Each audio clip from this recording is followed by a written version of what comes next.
온라인 광고 클릭 예측을 위한 데이터 준비를 들어가 보도록 할게요. 자, 일단 데이터 개요부터 한번 좀 살펴보도록 하죠. CTR이라고 하는 게 있는데요. 클릭스루 레이트라고 해서 웹페이지의 전체 페이지 뷰 횟수 대비 특정 광고를 클릭한 횟수의 비율을 우리는 CTR이라고 합니다. 이런 예측은 어떤 사용자가 현재 보고 있는 웹페이지에 실제로 이제 광고가 있겠죠. 그런 노출되어 있는 광고를 클릭할지 말지 그런 것들에 대한 예측을 하는 이진분류 문제입니다.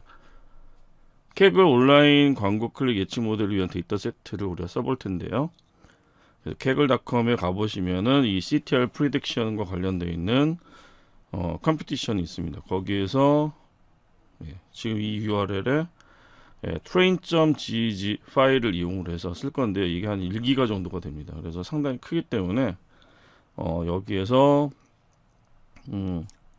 데이터를 한 10만 건 정도, 그래서 저희가 10만 건을 가지고 트레이닝을 시킬 거고요.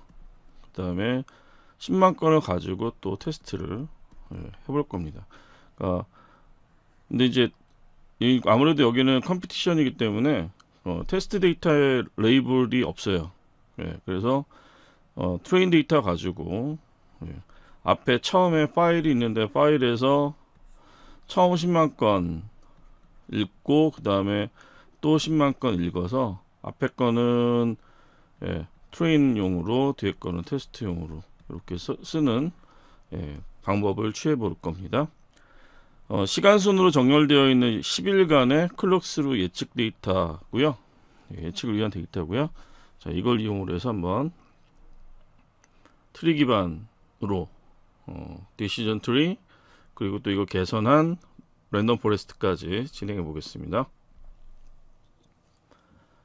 데이터 필드는 지금 보시는 것처럼 사이트에도 이제 설명이 나와 있겠지만 광고 아이디부터 시작해서 익명 처리되어 있는 범주형 변수까지 다양한 형태로 되어 있습니다. 그래서 보면은 저희가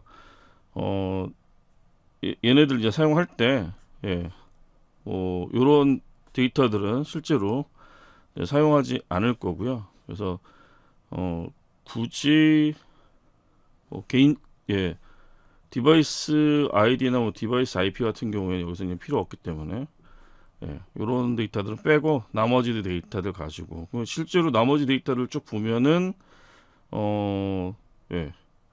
거의 범주형이죠. 다 범주형입니다. 그래서 범주형 데이터를 가지고 이런 이제 분류를 하는, 그리고 또 심지어 이제 클릭과 같은 요 부분도, 자, 요게 이제 뭐가 됩니까? 우리 이게 레이블이 되는 거죠. 이게 정답. 그래서 얘를 가지고 우리는 대상 벡터를 구성할 거고요. 그래서 클릭이라고 하는 게 뭐가 되는 거예요? 반응 변수, 출력 변수가 되는 거죠. 그렇죠? 이거 이제 출력 변수가 될 거고, 나머지들 지금 제외한 나머지들 가지고 입력 변수, 설명 변수로 이제 사용하도록 할 거고, 특징 행렬을 구성하도록 하겠습니다. 자, 준비하기 위해서 당연히 펜더스를 가지고 저희가 시작할 거고요. 리드를 하는데 10만 건 읽어서 데이터 프레임 만들 거고요. 그리고 사용하지 않는 컬럼에 대한 것하고 그 다음에 레이블 컬럼을 두 개를 좀 지정을 해 놓고요. 그래서 사용하지 않을 거 드롭 시키시면 되겠고요. 그때 액시스를 1로 해서 컬럼으로 해서 지정하시면 되겠고, 자, 그 다음에 이 부분이 조금 중요한 부분이 되겠죠. 특징 행렬을 만들어야 되는데요. 특징 행렬을 X라고 하는 특징 행렬을 만들었는데 그 전 단계로, 자, 일단 트렌디F에서 레이블을 없앨 거고요. 그럼 19개의 컬럼이 되겠죠. 자, 근데 이것을 그렇게 만들어진 이제 프레임 DF가 되겠죠. 데이터 프레임에 대한 뭐예요? 전치죠. 트랜스포즈.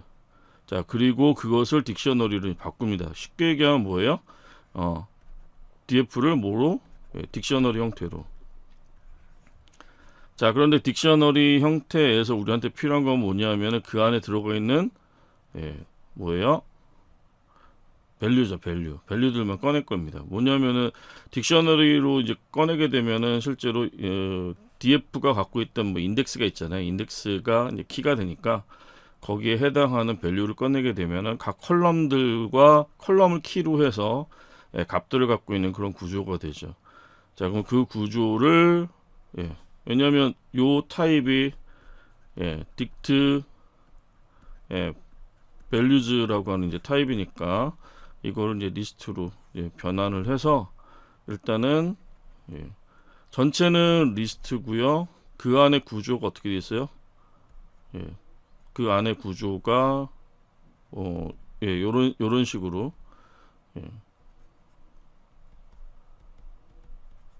우측에 보시면은 실제로 전체 리스트에서 첫 번째 원소 딱 꺼냈더니 뭐예요? 지금 내용이 딕셔너리죠.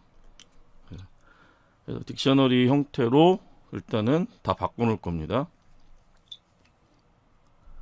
자, 왜 이렇게 이제 바꾸느냐라고 하는 거는 좀 이따 이제 설명을 드릴 텐데요. 자, 그 다음에 이제 Y train 대상 벡터가 되겠죠. 그래서 대상 벡터 Y train은 클릭이라고 하는 레이블 컬럼에서 가져올 거고, 자, 그리고 train CSV를 읽어서 테스트 DF를 만들 텐데 이번에는 자, 테스트 DF가 지금 만들어지는 내용을 좀 잘 보세요. 자, 일단 헤더는 어떻게 했어요? 명시적으로 지금 첫 번째 라인 쓸 거다라고 해놨고요.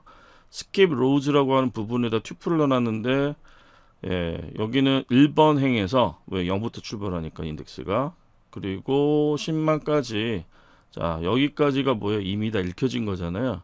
자, 이 부분은 skip 그리고 그 다음에 nrows 10만 해가지고 테스트 df를 구성을 합니다. 그 나머지 구조는 train df에서 했던 거하고 똑같죠. 사용하지 않은 컬럼 제거하고요. 자, 그리고 딕셔너리로 변환을 하고 그리고 y 테스트까지 만드는 것은 앞에 했던 내용하고 동일합니다. 자, 이렇게 데이터가 준비가 됐으면은 우리가 해야 될 건 뭐냐면 자, 중요한 건 이거죠. 사이킷런이 지금 사용하고 있는 사이킷런에서 제공해주는 트리 기반 모델이 있어요. 그죠? 트리 기반의 모델들. 자, 이 모델들의 가장 또 중요한 특징이 뭐냐면 입력 변수로 사용하는 특징을 뭘로 써요? 전부 다 수치로 써요. 수치형. 그럼 범주형 데이터의 경우에는 반드시 뭐가 필요해요? 이런 변환이 필요한 거죠. 그래서 원활 인코딩 벡터 변환이라고 하는 걸 좀 해야 될 텐데 이 벡터 변환은 실제로 하는 방법이 되게 다양하잖아요. 다양한데 그 딕셔너리를 변환한 이유가 뭐냐면 그냥 일괄적으로 좀 적용해 보려고. 물론 프리프로세싱 모듈에 원활 인코드라고 하는 것도 있고 또 다양한 이 벡터 변환하는 것들이 있겠지만 앞서 딕트 벡터라이저를 배우신 적이 있으시니까 그것으로 한꺼번에 변화를 해보려고 이 작업을 했습니다. 자, 그래서 딕트 벡터라이저를 사용하는데 자, 이 부분 되게 중요하죠. 만약에 이거 여러분들이 세팅 이렇게 안 해놓으시면은 메모리 오류로 실제로 작업하다 보면은 뻑뻑 터질 겁니다.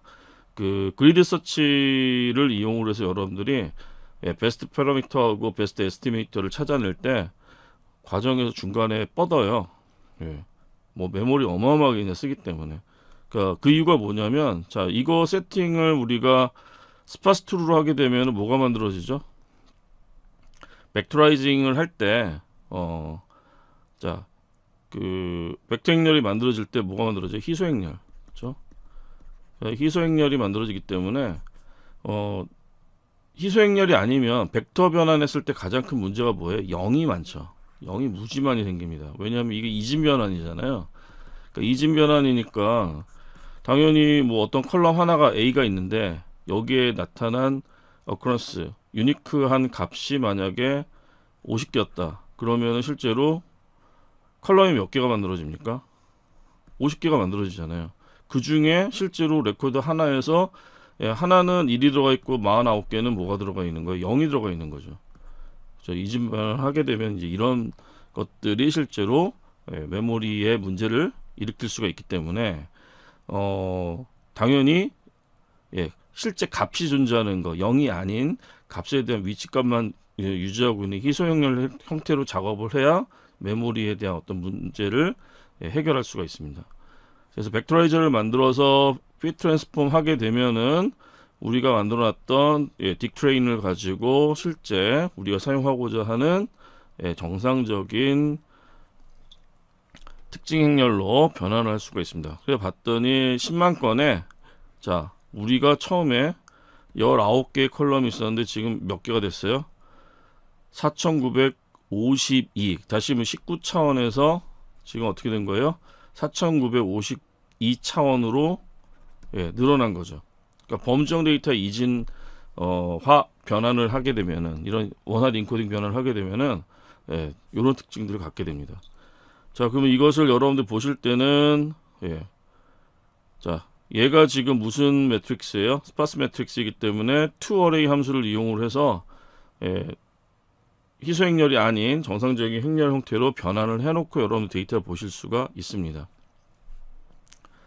자, 똑같이 무슨 작업을 해야 되냐면은 엑스테스트, 테스트용 엑스딕트 테스트에 대해서도 그 변환 작업들을 그대로 진행을 하셔야 되겠죠.